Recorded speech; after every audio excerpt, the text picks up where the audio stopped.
नमस्कार। आज हम जनसंचार माध्यमों के गुण दोषों पर चर्चा करेंगे। जनसंचार माध्यम अपने आप में हमारे लिए बहुउपयोगी हैं, लेकिन इस उपयोगिता के साथ-साथ कुछ ऐसी खामियां भी हैं जो इन माध्यमों में पाई जाती हैं। सबसे पहले लेते हैं रेडियो को। रेडियो श्रव्य माध्यम है। इसे साक्षर और निरक्षर दोनों ही लोग सुन सकते हैं।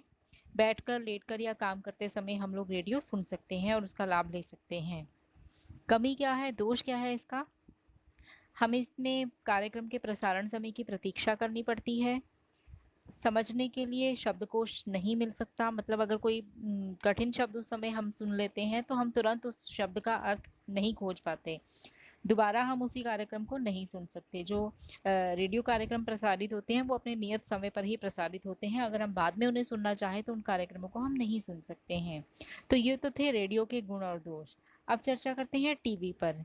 टीवी जो है वो दृश्य और श्रव्य माध्यम है, मतलब हम इसे देख भी सकते हैं और सुन भी सकते हैं।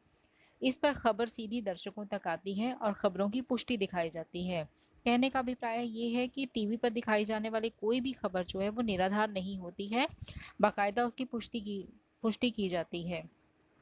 लेकिन इसके कुछ दोष भी हैं। ये अश्लीलता को बढ़ावा देता है, बाल बुद्धि को विकृत कर सकता है। छोटे छोटे बच्चे जो हैं कई बार हिंसक कार्यक्रम टीवी पर देखते हैं, जिसके कारण उनकी बुद्धि जो है वो विकृत हो सकती है।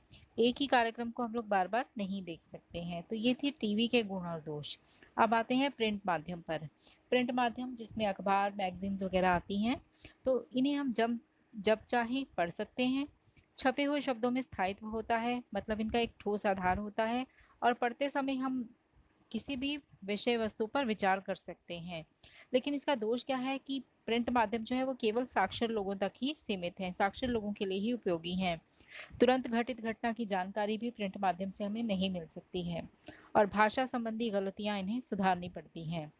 स्पेस का ध्यान इनमें अपेक्षित होता है। स्पेस मतलब प्रिंट माध्यमों में हर एक चीज़ के लिए एक पर्टिकुलर स्पेस जो है वो निर्धारित किया जाता है, जिसके आधार पर हम लोगों को अपनी उस खबर के लिए जगह बनानी पड़ती है।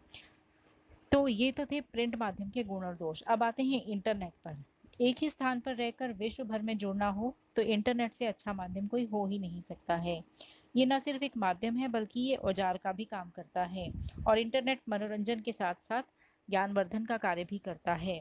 लेकिन साथ ही साथ इसकी कुछ खामियां भी हैं। ये काफ़ी महंगा माध्यम है, अश्लीलता को बढ़ावा देता है और बच्चों को खेलकूद से दूर करता है, क्योंकि इंटरनेट पर जिन बच्चों को गेम्स वगैरह खेलने की आदत पड़ जाती है वो बाहर खुले मैदानों में जाकर नहीं खेलते हैं।